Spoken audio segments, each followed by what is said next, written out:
Alhamdulillahilladzi ja'alna minan nasihin wa amana min ulumil ulama'i rasihin. Wassalatu wassalamu ala man nasahu billahu adyanihim kafarata wa talihin wa ala alihi alladzi kanu yatamassabu syari'a bisolihin. Rabbi israh li sadri wa yassir li amri wa hlul 'uqdatam min lisani yafqahu qawli amma ba'du. Yang kami hormati Bapak Putra Anda Semulyani MPD Nur MPD, yang saya hormati Al Ustaz Al Mukarram Al Alam Al Alim Al Alamah Bapak Rawi SPD MPD, yang saya hormati Bapak Ibu guru karyawan SMA Negeri Semarang. Alhamdulillah pada pagi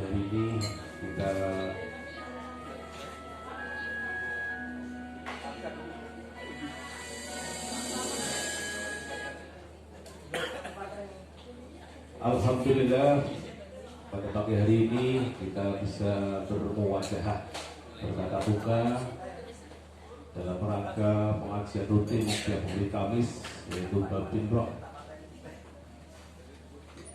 yang diselenggarakan oleh Panitia Babin Roh Bapak Haji Pandu SPD MPD. Dan pada pagi hari ini yang akan mengisi adalah Bapak Ustadz Rawi SPD MPD dari Brebes, jauh-jauh dari Brebes. Saya tanya tadi, katanya dari Brebes jam 1 malam. Nanti honornya Pak Pandu dinaikkan, Pak Pandu, kasihan. Dari Brebes perjalanan ya paling enggak 6 jam 7 jam pakai Grab. Wah, kasihan.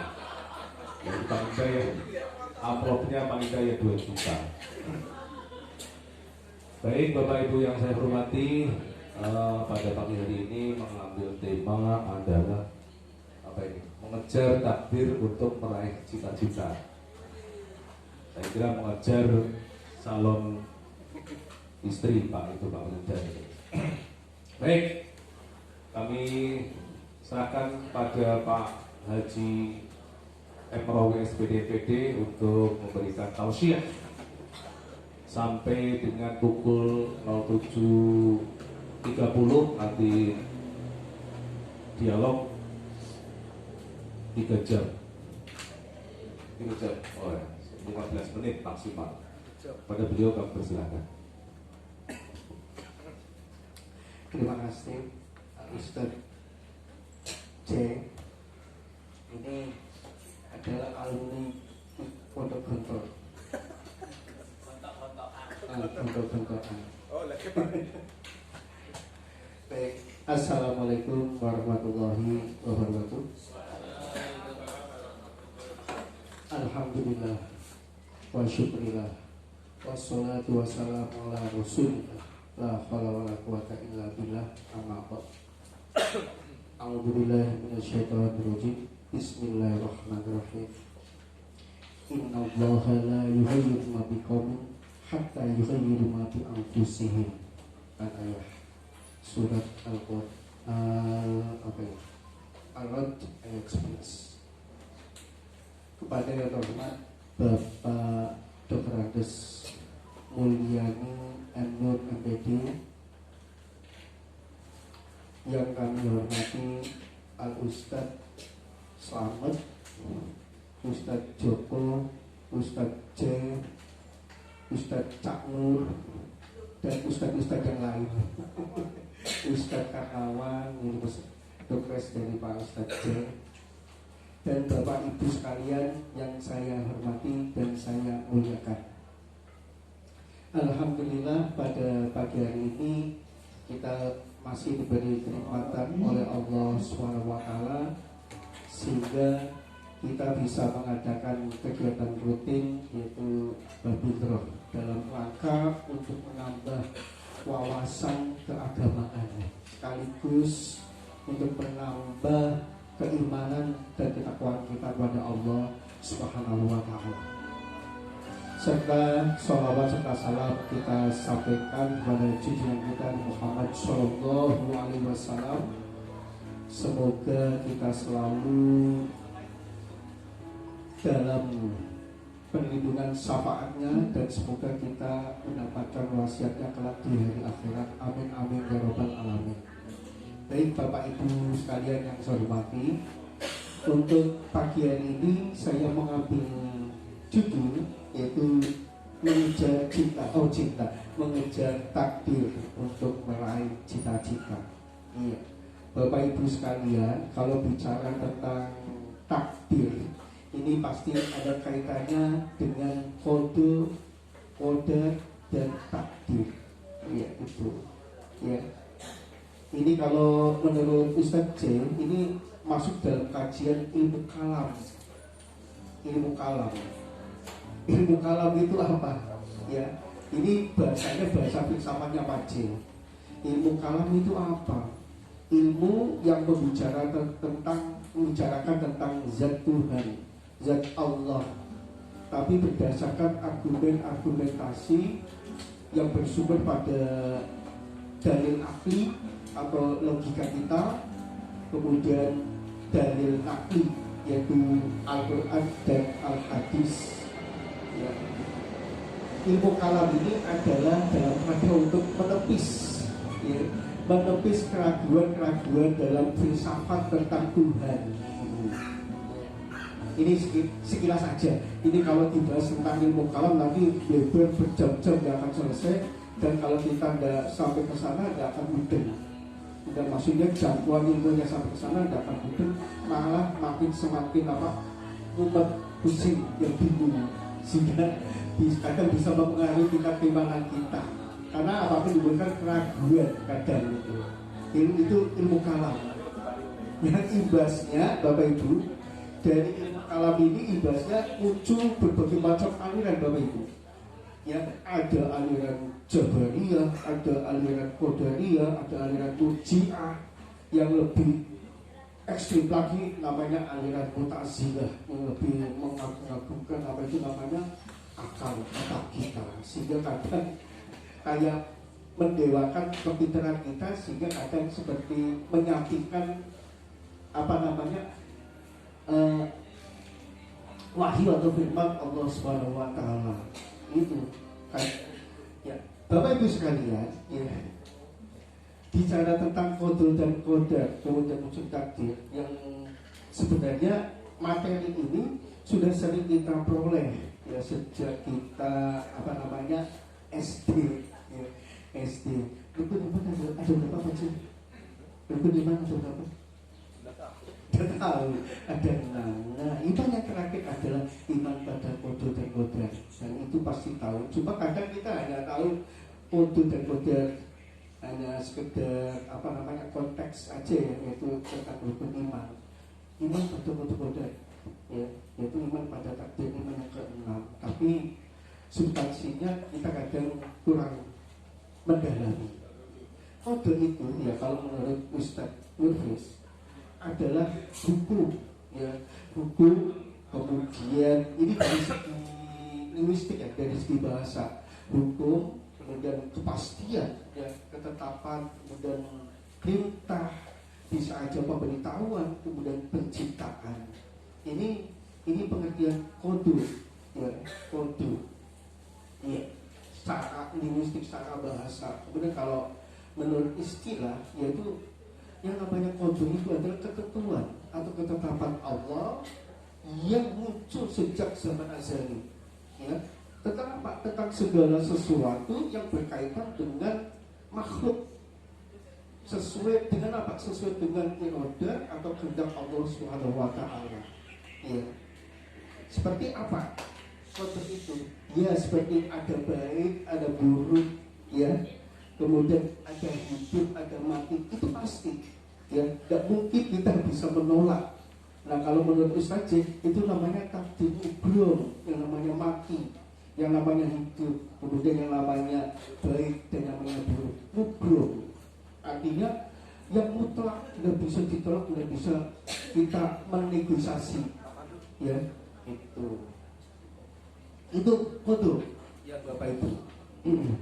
Kemudian yang kedua, kodar. Ya, kodar itu peraturan. Kalau dari segi bahasa, ya peraturan atau ukuran. Nah, bahasa Indonesia, Pak Wildan, saya mau tanya, kadar itu diambil dari dasar kata apa? Ya kan diambil dari bahasa Arab, yaitu kodar. Ya, kodar. Nah, kalau kita terjemahkan, kodar itu adalah ukuran, Mas. Kadarnya berapa? 24 karat.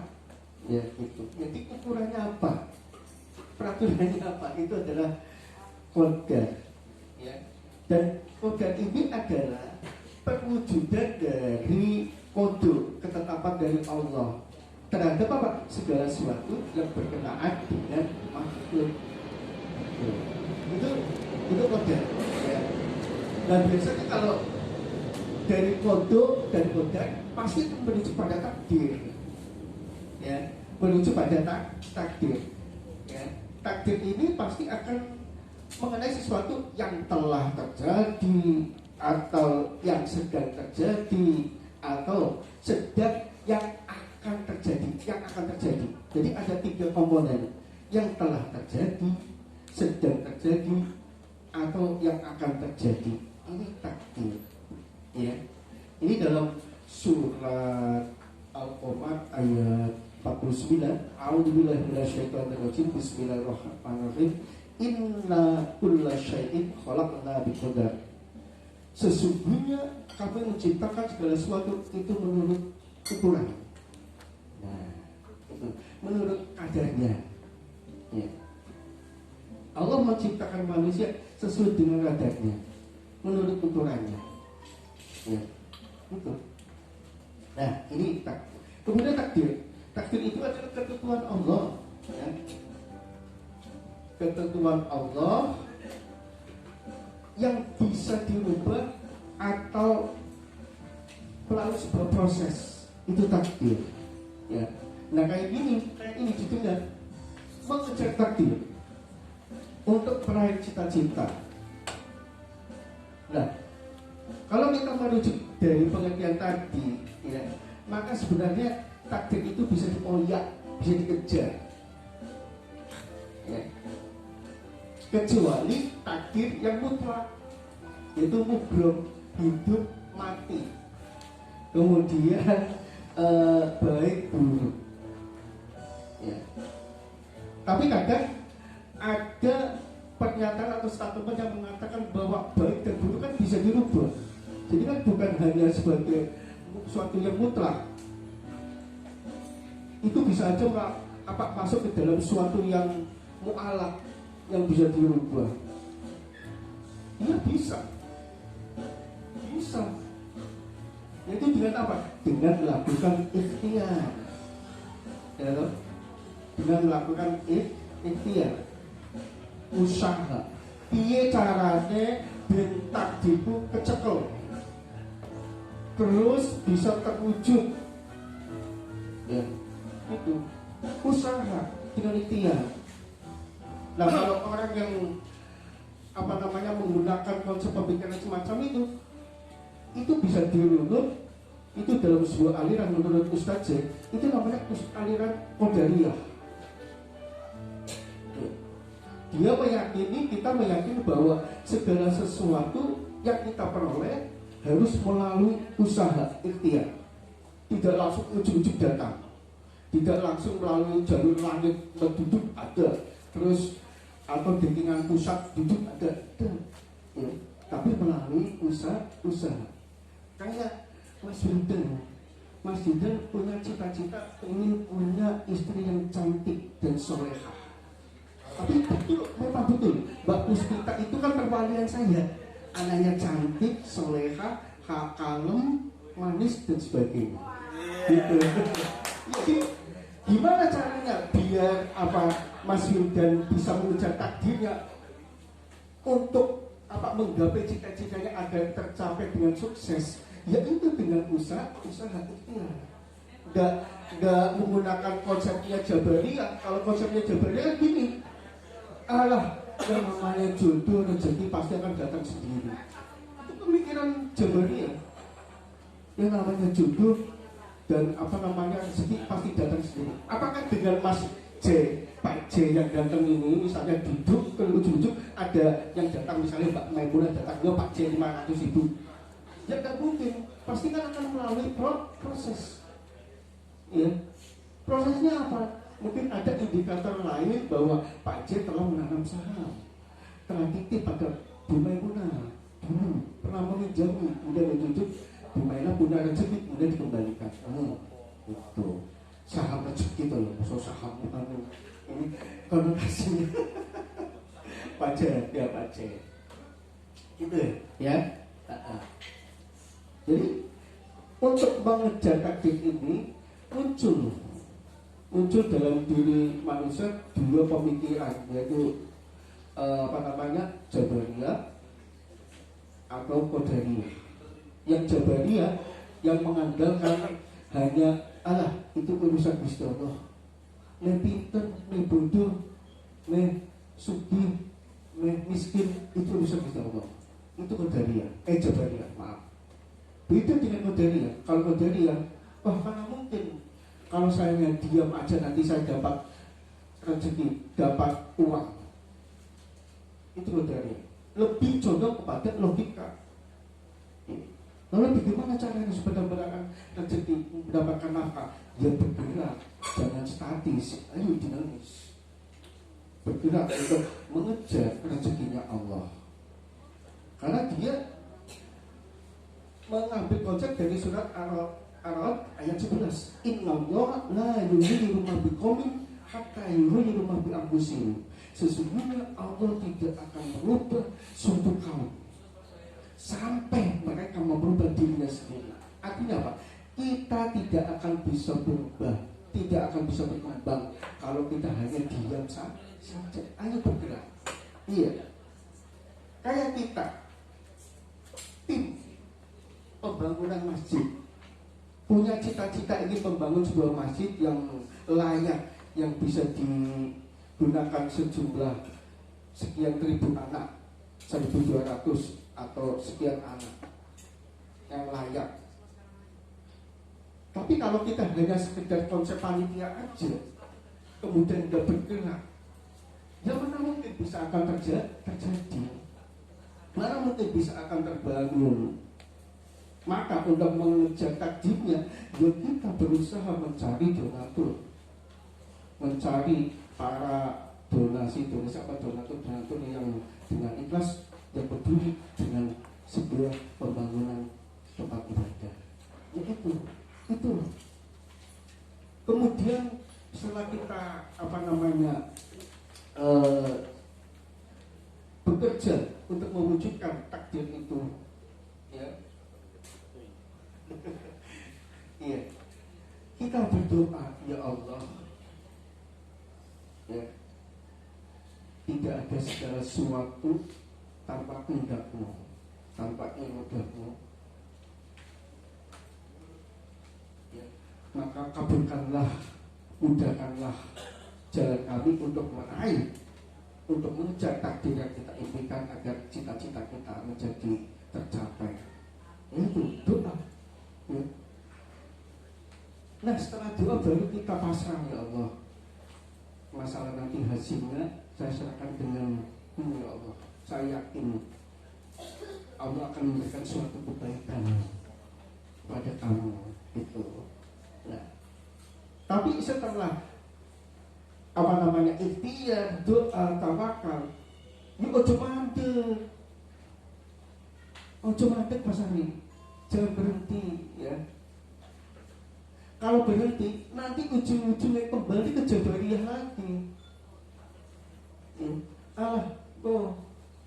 Maju dhewe, dananya masuk lagi, ini lagi. Ya udah, kita harus tetap melanjutkan ikhtiarnya, yaitu dengan istilah istiqomah. Kalau bahasa kerennya Pak Joko, konsisten. Itu istiqomah terus. Ya, kalau kita ikut apa namanya grup WA Khotmil Quran, khataman Quran 1 minggu 1 juz. Ya, ini kan nanti kan bisa kelihatan mana yang rutin dibaca, mana yang istiqomah, mana yang konsisten. Akhirnya kan menjadi sebuah kebiasaan. Kalau tidak membaca sehari seayat atau 1 lembar, rasanya hampa. Itu. Ya, hampa. Itu. Ya, jadi ya, kalau ingin kita meraih sebuah kesuksesan untuk mencapai sebuah cita-cita yang diinginkan, kita harus mengejar takdir, ngoyak. Ya. Jangan diam aja. Pengen jodoh yang cantik tapi kok menentok, gak ada usaha sing apik. Ya. Pengen menjadi orang sukses kok diam aja, ya mana mungkin. Pasti kan harus bergerak gitu. Ya, oke. Baik Bapak Ibu sekalian yang saya hormati. Nah, ada sebuah cerita yang bisa dikaitkan dengan masalah takdir. Ada sebuah anak yang namanya Ihsan. Bukan sebuah anak, seorang anak. Seorang anak namanya Ihsan. Ya.